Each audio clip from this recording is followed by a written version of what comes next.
जाहिरातीची आपण आतुरतेने वाट बघत होतो. बॉम्बे हायकोर्ट भरती क्लर्कची ही भरती आलेली आहे. तर मग ही कशा पद्धतीने असणार आहे, कुठे किती जागा आहेत आणि कशा पद्धतीने असणार आहे हे आपण बघणार आहोत. सिलेबस काय असणार आहे, त्याची वयोमर्यादा काय, पात्रता काय, हे पूर्ण व्हिडिओ. मग कशा पद्धतीने ह्या वॅकन्सी आलेल्या आहेत तर बघा मग कशा पद्धतीने आलेल्या आहेत. हायकोर्ट भरती मुंबई, इथं किती वॅकन्सी आलेल्या आहेत, इथं आलेल्या आहेत 830 ह्या पदे असणार आहेत. वॅकन्सी किती येतात, 830 ह्या वॅकन्सी आहेत. आणि त्याच्यानंतर मग जे 4% पोस्ट बॅच साठी काय असणार आहे, 4% ज्या रिझर्व्ह जागा ठेवल्या जाणार आहेत त्या जागा किती असणार आहेत, 33 ह्या जागा असणार आहेत हायकोर्ट भरती बॉम्बे याच्यासाठी. आणि त्याच्यानंतर सिलेक्शन लिस्ट मध्ये किती, सिलेक्शन लिस्ट असणार आहे 797 ची सिलेक्शन लिस्ट ही लागणार आहे. म्हणजे खूप मोठ्या प्रमाणामध्ये ही सिलेक्शन लिस्ट लागणार आहे.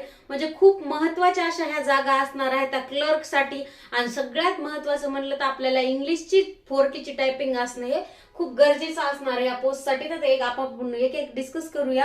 तर बघा मग वेटिंग लिस्ट कितीची लागणार आहे, वेटिंग लिस्ट लागणार आहे याची 200 ची वेटिंग लिस्ट ही लागणार आहे. म्हणजे वेटिंग लिस्ट वर पण 200 विद्यार्थी असणार आहेत. खूप चांगल्या अशा ह्या जागा आहेत. मग त्याच्यानंतर बीच ऍट नागपूर याच्या किती जागा असणार आहेत, एकूण टोटल वॅकन्सी किती आलेल्या आहेत, याच्या आलेल्या आहेत 166 वॅकन्सी आलेल्या आहेत. तसंच मग 4% रिझर्व्ह मध्ये किती जागा असणार आहेत, इथं 7 जागा असणार आहेत. आणि मग त्याच्यानंतर सिलेक्शन लिस्ट कशी लागणार आहे, 159 पदाची ही सिलेक्शन लिस्ट लागणार आहे. तसंच मग वेटिंग लिस्ट, याची वेटिंग लिस्ट किती असणार आहे, 40 विद्यार्थी हे वेटिंग मध्ये ठेवले जाणार आहेत नागपूरच्या.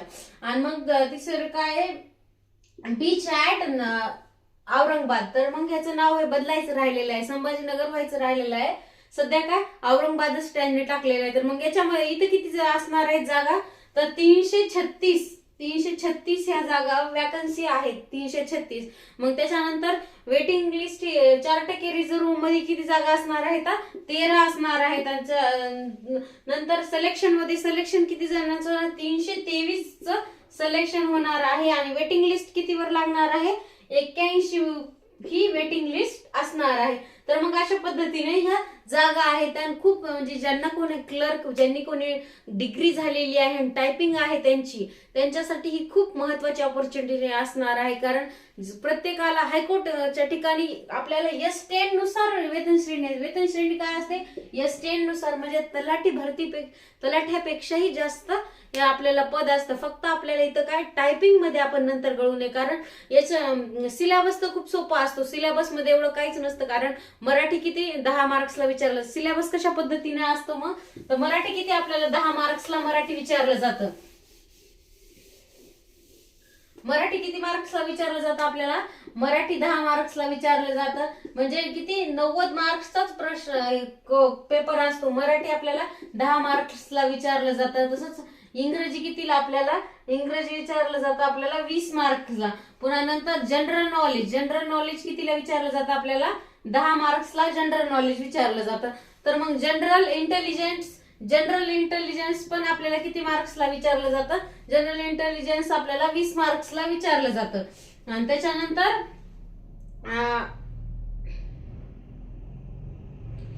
अॅथोमॅटिक्स आपल्याला कितीला विचारलं जातं, 20 मार्क्सला. ह्या दोनचाच आपल्याला जास्त अभ्यास करायचा आहे. जनरल इंटेलिजन्स आणि अॅथॉरिटीज याचा जास्त आपल्याला अभ्यास करण्याचा आहे. कारण इथं आपल्याला 40 मार्क्स पडणं, कारण आपल्याला रेग्युलरच्या अभ्यासक्रमाला ते विषय जास्त नसल्यामुळे आपल्याला याचा जास्त अभ्यास करावा लागणार आहे. आणि त्याच्यानंतर काय, कम्प्युटरचं आपल्याला किती 10 मार्क्सला, असे किती एकूण 90 मार्क्स हे होणार आहे. तर 90 मार्क्सचा पेपर असणार आहे. तर मग त्याच्यामध्ये टायपिंगला आपल्याला नंतर टायपिंगची टेस्ट किती 10 मार्क्सची ही नंतर एक्झाम होणार आहे.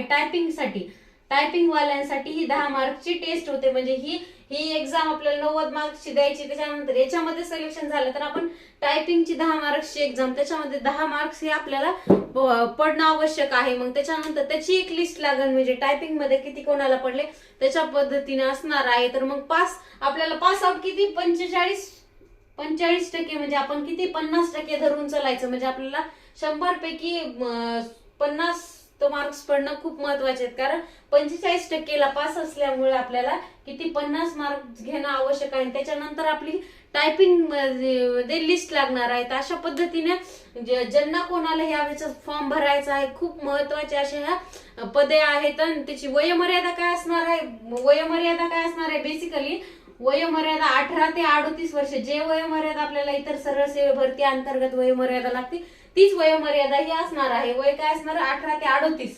आणि तसंच इतर कास्टसाठी काय असणार 18 ते 43 वर्ष, म्हणजे कॅटेगरी वाईज हे असणार आहेत. अशा पद्धतीने हे वॅकन्सी निघाले. याचं पेमेंट तर खूप, पेमेंटचं वेतन श्रेणी 10 ची आहे. तर मग वेतन श्रेणी आपल्याला कशी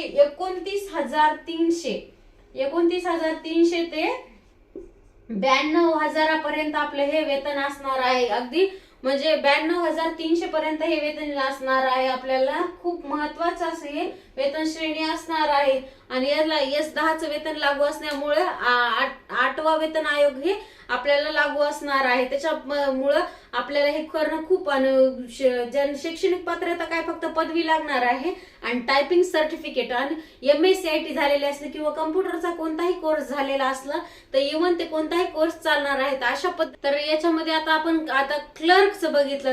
क्लर्कचं कसं आणि बेस म्हणलं तर याचं फीस काय असणार आहे. तर आता हे फीसचं तर खूप यांनी घोळ घातलेला आहे, कारण 1,000 रुपये फीस ही कोणतीही एक्झाम आली की त्याला 1,000 रुपये फीस ही लागायलीच. मग याच्यावर कोण ऍक्शन घेतं कधी काय माहित, काही सांगता येत नाही. तर मग आता क्लर्कचं बघितलं तर आपण मुंबई, नागपूर खंडपीठ आणि औरंगाबाद खंडपीठ यांचं बघितलं तर आता याच्यामध्ये आपल्याला शिपाई, हमाल आणि फराश यांचं काय असणार आहे, यांचं वेतन श्रेणी कसं असणार आहे, किंवा यांच्या किती जागा आहेत. तर मग यांच्या किती वॅकन्सी आहेत. मुंबई खंडपीठाच्या किती वॅकन्सी आहेत 570. दिव्यांगासाठी किती 23 जागा आहेत. आणि तसंच नागपूर खंडपीठासाठी किती आहेत, नागपूर खंडपीठासाठी असणार आहेत 115 जागा. दिव्यांगांसाठी राखीव किती 5 जागा ह्या असणार आहेत. आणि औरंगाबाद खंडपीठासाठी किती, म्हणजे संभाजीनगर खंडपीठासाठी असणार आहेत 202 जागा आणि त्याच दिव्यांगांसाठी 8 जागा ह्या राखीव असणार आहेत. तर कोणतंही पद हे कधीच कमी नसतं, कारण आम्हाला शिपाई व्हायचं नाही असं नाही. कारण जे कोणी शिपाई होतं त्यांचंही म्हणजे एक की ते कोर्टामध्ये नोकरीला हे पद त्यांना खूप महत्वाचं असतं. तर अशा पद्धतीने मग याची वेतन श्रेणी काय S3 ची असणार आहे. जर याचं जर 8व्या वेतन आयोग, 4था वेतन आयोग, 8वा जर वेतन आयोग ज्याला जर लागला तर याची कमीत कमी तुम्हाला 25-30 हजार रुपये सॅलरी ही होते. आणि शिपायासाठी तर लागताच किती 20-25 हजार सॅलरी ही असते. वाढणार किती तर 52,400 पर्यंत ही वाढल्या जाणार आहेत. अशा पद्धतीने मग शिपायासाठी लेखी परीक्षा किती मार्क्सची असते, लेखी परीक्षा 30 मार्क्सची असते आणि शारीरिक क्षमता ही असते 10 मार्क्सची. आणि तसंच मुलाखत ही 10 मार्क्सची, असा 50 मार्क्सचा पेपर असतो. ते यांना शारीरिक क्षमता हे अशा पद्धतीने यांना घेतलं जातं. कारण याच्यामध्ये ज्यांना कोणालाही म्हणजे ते टायपिंग वगैरे नाही 12वीच्या बेसवर, हे 7वी पासवरच ही एक्झाम असणार आहे. मग आता हे खूप चांगलं दर्जाचं आहे. एक म्हणजे आपल्याला जर सरकारी मध्ये जॉब करायचा असेल तर त्यांच्यासाठी खूप महत्वाची अशी ही अपॉर्च्युनिटी आहे की त्यांनी या फॉर्म भरावा नक्कीच. कारण भेटूया अशा आता याचा फॉर्म कधी पासून भरायचा आहे 15/12 म्हणजे 15 डिसेंबर पासून याचा फॉर्म भरायचा आहे. ते 15 डिसेंबर पासून फॉर्म भरायचा आहे. तर 5 जानेवारी पर्यंत याची लिमिट आहे फॉर्म भरण्याची. तर नक्की सगळ्यांनी जाऊन फॉर्म भरा आणि या परीक्षेसाठी तयारी करा. खूप महत्वाचे असे हे पोस्ट असणार आहेत.